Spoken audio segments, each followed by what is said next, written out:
Welcome to telly Chaska section. 5000 शब्द। आज के एपिसोड की शुरुआत एक रहस्यमयी सुबह से होती है, जहां हवेली में अजीब सी खामोशी छाई हुई है। हर कोना जैसे किसी बड़े रहस्य को छुपा रहा हो। कैमरा धीरे धीरे हवेली के दरवाजों से होते हुए अंदर की ओर बढ़ता है और फिर फोकस होता है अनुपमा उर्फ अनु के चेहरे पर, जो अब पहले जैसी सरल और भोली नहीं दिख रही। उसके चेहरे पर आत्मविश्वास, रॉयल ठहराव और एक रहस्यमयी मुस्कान है। आज का दिन वह दिन है जब अनु अपनी किस्मत खुद लिखने जा रही है, और यह सफर उसे बनाएगा राजनंदिनी, वही नाम जिससे पूरा राजघराना कांप उठता था। अनु धीरे धीरे राजनंदिनी के कमरे की ओर बढ़ती है। कमरा अब भी वैसा ही है। भारी पर्दे, पुरानी खुशबू और दीवारों पर लटकी वो तस्वीरें जो राजनंदिनी की शान और राजसी रुतबा दिखाती हैं। अनु उस कमरे में कदम रखते हुए कहती है, आज से इस घर में सिर्फ एक ही राजनंदिनी रहेगी, और वो मैं हूं। उसकी आवाज में ऐसी दृढ़ता है कि सुनने वाला कोई भी व्यक्ति उसकी शक्ति को महसूस कर सकता है। इस बीच आर्या नीचे के हॉल में सबको नाश्ते के लिए बुला रहा होता है। उसे अंदाजा भी नहीं होता कि ऊपर उसके जीवन की सबसे बड़ी हलचल शुरू हो चुकी है। जैसे ही अनु नीचे आती है, सबकी नजरें उसी पर ठहर जाती हैं।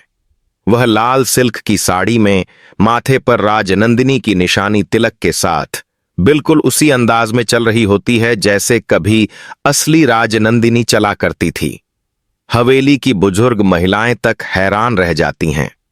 देवयानी काकी धीरे से बुदबुदाती हैं, ये अनु है या राजनंदिनी की आत्मा? कमरे में सन्नाटा छा जाता है। आर्या जब अपनी नजरें उठाता है तो वह भी स्तब्ध रह जाता है। उसकी आंखों में यादें तैरने लगती हैं, राजनंदिनी के साथ बिताए वो पल, वो बातें, वो वादे। लेकिन सामने खड़ी अनु आज बिल्कुल राजनंदिनी जैसी दिख रही है। अनु धीरे से कहती है, आर्या, अब मैं वो अनु नहीं रही जो तुम्हारे हर फैसले के पीछे खड़ी रहती थी। अब मैं वो हूं जो खुद फैसले लेगी। मैं हूं राजनंदिनी। यह सुनकर आर्या का चेहरा उतर जाता है। उसे विश्वास नहीं होता कि उसकी सरल और सच्ची अनु अब इतनी बदल गई है। वहीं हवेली के बाकी लोग इस बदलाव से दंग हैं। नंदिता और आरव की निगाहें अनु पर टिक जाती हैं और दोनों के बीच फुसफुसाहट होती है। क्या ये सच में अनु है या राजनंदिनी की आत्मा ने इसमें प्रवेश कर लिया है? अनु के मन में अतीत की यादें घूमने लगती हैं। वो कैसे राजनंदिनी की डायरी पढ़ते पढ़ते उसकी जिंदगी में उतर गई थी। राजनंदिनी ने जो दर्द सहा, जो धोखे झेले और जो आग उसके दिल में थी, वो सब अनु के दिल में उतर चुका था। धीरे धीरे अनु को महसूस हुआ कि राजनंदिनी की अधूरी कहानी को पूरा करना अब उसकी नियति है। आर्या अब अनु से जवाब मांगता है, अनु, तुम ये सब क्यों कर रही हो? ये साड़ी, ये आभूषण, ये अंदाज, तुम ये सब क्यों पहन रही हो? अनु मुस्कुराकर जवाब देती है, क्योंकि ये सब मेरा हक है आर्या। राजनंदिनी की हर चीज, हर भावना, हर गुस्सा अब मेरा हिस्सा बन चुका है। आर्या का चेहरा सख्त हो जाता है। वह अनु के पास जाकर कहता है, तुम बदल गई हो अनु। अनु जवाब देती है, नहीं आर्या, मैं नहीं बदली। मैं वो बनी हूं जो मुझे हमेशा बनना था। इसी बीच हवेली के एक कोने में खड़ी देवयानी काकी पुरानी यादों में डूब जाती हैं। उन्हें याद आता है कि कैसे सालों पहले राजनंदिनी ने इसी घर में अपनी पहचान खो दी थी, और अब वही कहानी दोबारा दोहराई जा रही है। बस किरदार बदल गए हैं, दृश्य बदलता है।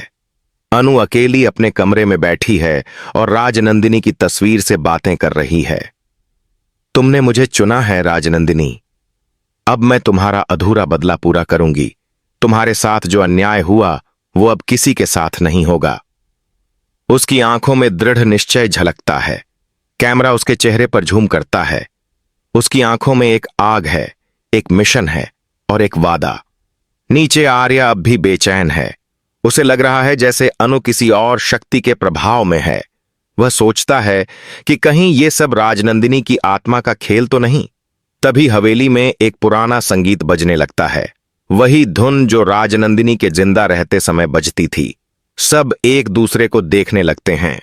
अनु धीरे से सीढ़ियों से नीचे उतरती है और कहती है, राजनंदिनी लौटी है। एपिसोड का पहला भाग यहीं तक, जहां अनु ने न सिर्फ अपने रूप में बल्कि आत्मा और शक्ति में भी राजनंदिनी का स्थान ग्रहण कर लिया है। अब सवाल ये उठता है, क्या अनु ये सब अपने दम पर कर रही है या सच में राजनंदिनी की आत्मा उसके अंदर है? ठीक है। रात गहरी हो चुकी है। हवेली में सब अपने कमरों में हैं, लेकिन किसी की आंखों में नींद नहीं है। आर्या लगातार अनु के व्यवहार के बारे में सोच रहा है। वह अपने पुराने कमरे में जाता है और राजनंदिनी की डायरी उठाता है, वही डायरी जिससे यह सब शुरू हुआ था। पन्ने पलटते हुए उसे एक नोट मिलता है, जो मेरी आत्मा को समझेगा वही मेरी शक्ति को महसूस करेगा। आर्या के चेहरे पर सिहरन दौड़ जाती है। उसे अब समझ आता है कि अनु उस डायरी को पढ़कर राजनंदिनी के प्रभाव में आ चुकी है। वह घबरा जाता है और तय करता है कि उसे किसी तरह अनु को इस जुनून से बाहर निकालना होगा। इधर अनु हवेली के पुराने हिस्से में जाती है, जहां राजनंदिनी का निजी कक्ष हुआ करता था। दीवारों पर राजसी चित्र, बीच में रखा विशाल आईना और चारों ओर दीपकों की मंद रोशनी, ये सब माहौल को रहस्यमयी बना देता है। अनु उस आईने के सामने खड़ी होकर कहती है, अब मैं सिर्फ अनु नहीं, राजनंदिनी की पुनर्जन्म हूं। अचानक आईने में राजनंदिनी की परछाई उभरती है। अनु घबरा जाती है, लेकिन जल्द ही मुस्कुराती है, जैसे वह उसी पल का इंतजार कर रही थी। परछाई उससे कहती है, अनु, अब वक्त आ गया है बदला लेने का। आर्या को वही दर्द महसूस कराओ जो मैंने सहा था। अनु की आंखों में आंसू आ जाते हैं, लेकिन उसका चेहरा सख्त बना रहता है। वह कहती है, नहीं राजनंदिनी, मैं बदला नहीं लूंगी, मैं न्याय लूंगी। तुम्हारा दर्द अब मेरा मिशन है। अगले दिन हवेली में अनु की नई शुरुआत की घोषणा होती है।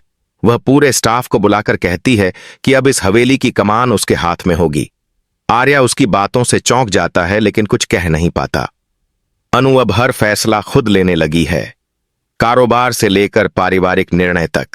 देवयानी काकी उसे समझाने की कोशिश करती हैं, बेटी, राजनंदिनी की तरह मत बनो, वो अपनी आग में खुद जल गई थी। अनु शांत स्वर में कहती है, मैं जलने नहीं आई, मैं रोशनी फैलाने आई हूं।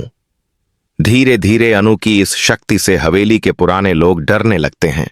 आरव और नंदिता उसके खिलाफ साजिश रचते हैं। वे तय करते हैं कि अगर अनु को रोका न गया तो वह सब पर राज करेगी।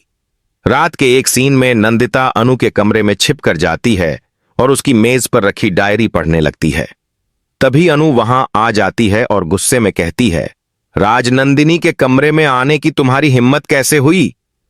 उसकी आवाज इतनी तेज होती है कि पूरा हवेली कांप उठता है। नंदिता डर जाती है और कहती है, अनु, तुम तो बदल गई हो, अब तुम्हारे अंदर वो इंसान नहीं बची। अनु जवाब देती है, तुम सही कह रही हो, अब मैं वो नहीं रही। अगले दिन आर्या अनु से मिलने आता है।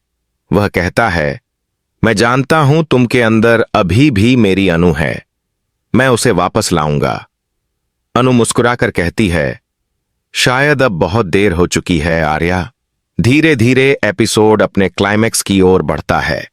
अनु एक विशाल सभा बुलाती है और सबके सामने घोषणा करती है कि वह राजनंदिनी फाउंडेशन को फिर से शुरू करने जा रही है, ताकि न्याय और सम्मान की वो विरासत आगे बढ़ सके।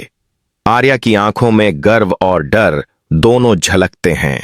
वह महसूस करता है कि अनु अब सिर्फ उसकी पत्नी नहीं, बल्कि एक शक्ति बन चुकी है, राजनंदिनी की आत्मा के साथ जन्मी एक नई रानी।